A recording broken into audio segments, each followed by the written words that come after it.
نحمدہ و نصلی علی رسول الکریم اما بعد اعوذ باللہ من الشیطان الرجیم بسم اللہ الرحمن الرحیم یا ایھا الذین آمنوا لا تدخلوا بیوتا غیر بیوتکم حتی تستأنسوا وتسلموا علی اہلہا ذلکم خیر لکم لعلکم تذکرون فإن لم تجدوا فيها أحدا فلا تدخلوها حتى يؤذن لكم إن قيل لكم ارجعوا فارجعوا هو أزكى لكم والله بما تعملون عليم ليس عليكم جناح أن تدخلوا بيوتا غير مسكونة فيها متاع لكم واللہ یعلم ما تبدون وما تکتمون۔ ابھی آپ نے سورہ نور کی آیت 27 سے 29 کی تلاوت سماعت فرمائی۔ ان آیتوں کا ترجمہ اور تفسیر اس طرح ہے: یا ایھا الذین آمنوا لا تدخلوا بیوتا غیر بیوتکم حتی تستأنسوا وتسلموا علی اہلہا ذلکم خیر لکم لعلکم تذکرون۔ آیت 27۔ فإن لم تجدوا فیہا احدا فلا تدخلوها حتی یؤذن لکم وإن قیل لکم ارجعوا فارجعوا هو ازکی لکم واللہ بما تعملون علیم۔ آیت 28۔ لیس علیکم جناح ان تدخلوا بیوتا غیر مسکونۃ فیہا متاع لکم واللہ یعلم ما تبدون وما تکتمون۔ آیت 29۔ ترجمہ: اے ایمان والو، اپنے گھروں کے علاوہ اور گھروں میں داخل مت ہو تا وقت یہ کہ اجازت نہ لے لو اور ان میں رہنے والوں کو سلام نہ کر لو۔ یہ بات تمہارے لیے بہتر ہے تاکہ تم نصیحت حاصل کرو۔ پھر اگر ان گھروں میں تم کسی کو نہ پاؤ تو اندر نہ جاؤ جب تک کہ تم کو اجازت نہ مل جائے، اور اگر تم سے واپس جانے کو کہا جائے تو واپس آ جاؤ۔ یہ بات تمہارے لیے پاکیزگی والی ہے اور اللہ تمہارے کام خوب جانتا ہے۔ ان غیر آباد گھروں میں جانے میں جہاں تمہارا سامان ہو کوئی حرج نہیں، اور تم جو ظاہر کرتے ہو اور جو چھپاتے ہو اسے اللہ خوب جانتا ہے۔ یہ تھا ترجمہ سورہ نور کی آیت 27 سے 29 کا تفسیر۔ آیت 27۔ اسلامی آداب و تہذیب کا بیان۔ اسلامی آداب و تہذیب جو حق تعالیٰ نے ایمان والوں کو سکھائی ہے کا بیان ہے کہ جب اپنے گھروں کے علاوہ دوسرے گھروں میں جاؤ تو اجازت حاصل کر لو اور پروانگی لیے بغیر نہ جاؤ۔ پھر جب پروانگی مل جائے اور اندر جاؤ تو سب سے پہلے گھر والوں کو سلام کرو۔ 3 بار اجازت مانگی جائے، اگر مل جائے تو جاؤ ورنہ واپس ہو جاؤ، جیسا کہ ایک صحیح حدیث سے ثابت ہے کہ ابو موسیٰ اشعری رضی اللہ تعالیٰ نے عمر رضی اللہ عنہ سے 3 دفعہ اجازت مانگی مگر اجازت نہیں ملی۔ آپ واپس تشریف لے آئے۔ آپ کے جانے کے بعد عمر رضی اللہ عنہ نے کہا، میں نے ابو موسیٰ کی آواز سنی ہے، انہیں اندر بلا لو۔ دیکھا تو آپ چلے گئے تھے۔ پھر آپ کسی وقت عمر رضی اللہ عنہ کے پاس آئے، پوچھا کل کیوں واپس ہو گئے تھے؟ بولے میں نے 3 بار اجازت مانگی، جب اجازت نہیں ملی تو واپس ہو گیا۔ میں نے رحمت عالم صلی اللہ علیہ وسلم سے سنا، آپ فرماتے تھے کہ 3 دفعہ اجازت مانگنے پر بھی اجازت نہ ملے تو واپس ہو جاؤ۔ فرمایا یا تو اس حدیث کا ثبوت پیش کر دو ورنہ میں تمہیں سخت سزا دوں گا۔ یہ سن کر آپ انصاریوں کی ایک جماعت کے پاس گئے اور ان سے عمر کا حکم بیان کیا۔ انہوں نے کہا اس بات کی گواہی یہ دیں گے جو ہم سب سے چھوٹے ہیں۔ آخرکار ابو سعید خدری رضی اللہ عنہ نے آ کر آپ کے سامنے گواہی دی۔ فرمایا مجھے اس حدیث سے کاروبار نے بے خبر رکھا۔ اجازت مانگنے والے کو دروازے کے عین سامنے نہ کھڑا ہونا چاہیے بلکہ دائیں یا بائیں کھڑا ہو۔ جب رحمت عالم صلی اللہ علیہ وسلم کسی کے دروازے پر آتے تو عین سامنے کھڑے نہ ہوا کرتے تھے بلکہ دائیں یا بائیں جانب کھڑے ہو کر سلام کیا کرتے تھے، کیونکہ اس زمانے میں گھروں کے دروازوں پر پردے نہ ہوتے تھے۔ ایک دفعہ سعد رضی اللہ عنہ رحمت عالم صلی اللہ علیہ وسلم کے دروازے پر اجازت مانگنے کے لیے مین دروازے کے سامنے کھڑے ہو گئے۔ آپ نے فرمایا ادھر کھڑے ہو جاؤ، یا ادھر نگاہ نہ پڑنے کی وجہ سے تو اجازت مانگنے کا حکم ہے۔ اگر کوئی شخص تمہاری اجازت کے بغیر تمہارے گھر میں جھانکنے لگے اور تم سنگریزہ مار کر اس کی آنکھ پھوڑ دو تو کوئی گناہ نہیں ہے۔ جابر رضی اللہ عنہ فرماتے ہیں، میں رحمت عالم صلی اللہ علیہ وسلم کے پاس والد مرحوم کے ذمے جو قرض تھا اس کے بارے میں مشورہ کرنے کے لیے آیا اور آپ کا دروازہ کھٹکھٹایا۔ آواز آئی، کون؟ میں نے کہا میں ہوں۔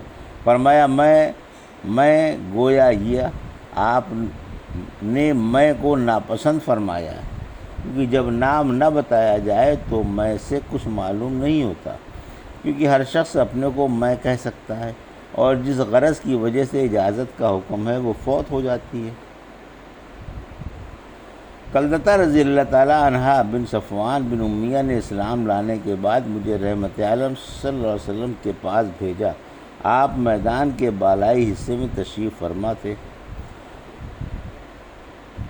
کہ میں نے آپ سے اجازت نہیں مانگی اور گھسا چلا گیا، پھر جا کر سلام بھی نہیں کیا۔ آپ نے فرمایا باہر جاؤ اور دروازے پر کھڑے ہو کر کہو السلام علیکم، کیا میں اندر آ سکتا ہوں؟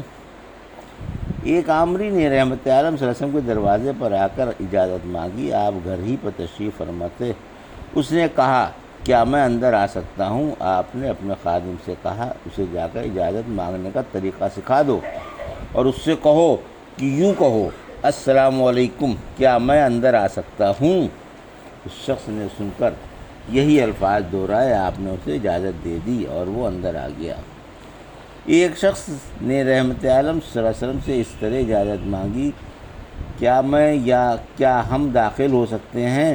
آپ نے اپنی ایک لونڈی روضتہ سے کہا جا کر اجازت مانگنے کا طریقہ بتا دو، یہ جانتا نہیں، اور کہو اس طرح اجازت مانگو السلام علیکم، تم پر سلامتی ہو، کیا میں اندر آ سکتا ہوں؟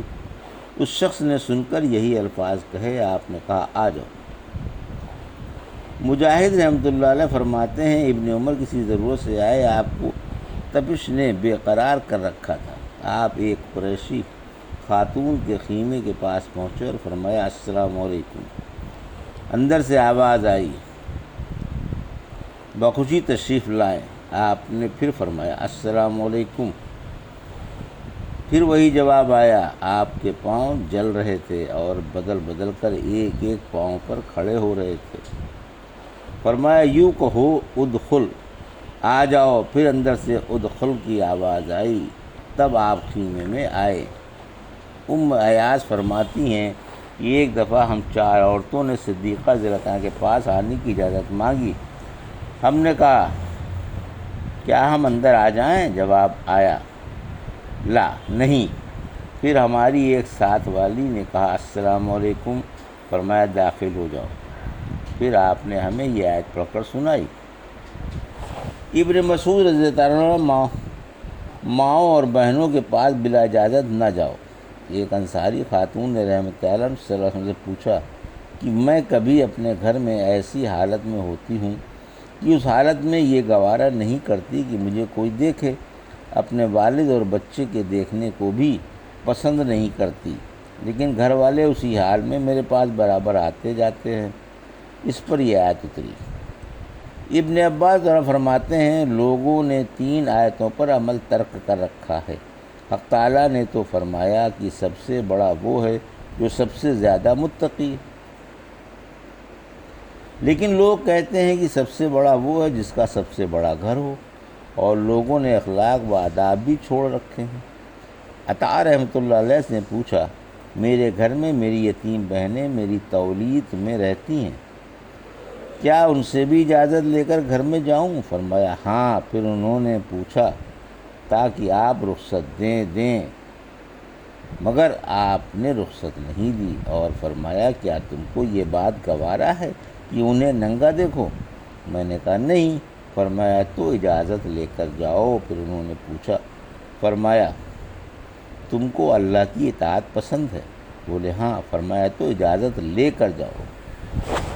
صحیح حدیث میں ہے کہ رحمت عالم صلی اللہ علیہ وسلم نے منع فرمایا کہ کوئی رات کو سفر آئے اور خبر کیے بغیر گھر میں گھس جائے کہ گھر والوں کو خیانت ٹٹولنے۔ ایک روایت میں ہے کہ رحمت عالم صلی اللہ علیہ وسلم دن کے وقت مدینہ منورہ کے قریب آئے۔ فرمایا مدینے کے باہر ٹھہر جاؤ تاکہ لوگوں کو معلوم ہو جائے، پھر شام کو گھر جائے تاکہ عورتیں اپنے بال سنوار لیں اور نہا دھو کر پاک صاف ہو جائیں۔ میں نے کہا اے اللہ کے رسول، سلام تو ہم جانتے ہیں، یہ استیناس کیا ہے؟ فرمایا سبحان اللہ، یا اللہ اکبر، یا الحمدللہ کہنا، یا کھنکھارنا تاکہ گھر والوں کو خبر ہو جائے۔ جاہلیت کے زمانے میں ملاقات کے وقت حیت صباح ہاؤ حیت مساء کا بطور سلام کے رواج تھا، اور جب کوئی کسی کے گھر جاتا تو بلا اجازت و اطلاع کے گھسا چلا جاتا اور جا کر کہہ دیتا کہ میں آ گیا ہوں۔ گھر والے اس کے آنے سے تقریب محسوس کرتے اور کبھی کبھی ایسے حال میں بھی ہوتے کہ انہیں اس کا آنا بہت برا معلوم ہوتا۔ اللہ نے یہ رواج ہی ختم کر دیا، پردے اور پاک دامنی کے آداب سکھائے اور انسان کو گندگی سے، میل کچیل سے اور پلیدگی سے پاک صاف اور ستھرا بنا دیا۔ یہ قول اچھا ہے۔ پھر فرمایا کہ اجازت مانگ لینا دونوں فریقوں کے حق میں اچھا ہے، اجازت مانگنے والے کے لیے بھی اور گھر والوں کے لیے بھی، اور اس طریقے میں تمہاری بھلائی اور ہمدردی ہے۔ آیت 28۔ چونکہ کسی کے گھر میں بلا اجازت کے داخل ہو جانا اس کی ملک میں تصرف ہے، اس لیے اس سے منع فرمایا گیا۔ گھر والے کو اختیار ہے خواہ اجازت دے یا نہ دے۔ پھر جب گھر والے اپنے دروازوں سے اجازت کے بعد یا اس سے پہلے تم کو واپس کر دیں تو واپس آ جاؤ۔ واپس آنا ہی تمہارے حق میں اچھا ہے، ان کے دروازوں پر کھڑے نہ رہو۔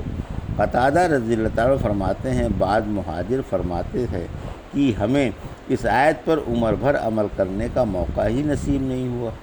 جب کبھی بھی ہم نے کسی کے دروازے پر جا کر اجازت مانگی تو کسی بیچارے نے یوں نہیں کہا کہ واپس چلے جاؤ، کہ ہم ناراض ہو کر واپس آتے ہیں۔ آیت 29۔ یہ آیت پہلی آیت سے مخصوص ہے کیونکہ اس سے اس گھر میں بلا اجازت جانے کی اجازت مل رہی ہے جو غیر آباد ہو اور کسی کا اس میں سامان وغیرہ رکھا ہوا ہو، مثلاً وہ گھر جو خاص مہمانوں ہی کے لیے بنایا جاتا ہے۔ جب کسی کو اس میں ایک دفعہ آنے کی اجازت مل گئی تو اب بار بار بلا اجازت آ سکتا ہے۔ پہلی آیت کے عموم سے یہ استثناء ہے۔ ابھی آپ نے سورہ نور کی آیت 27 سے 29 کی کا ترجمہ اور تفسیر سماعت فرمائی۔ بارک اللہ لی و لکم فی القرآن الحکیم و نفعنی ایاکم بآیات الذکر الحکیم۔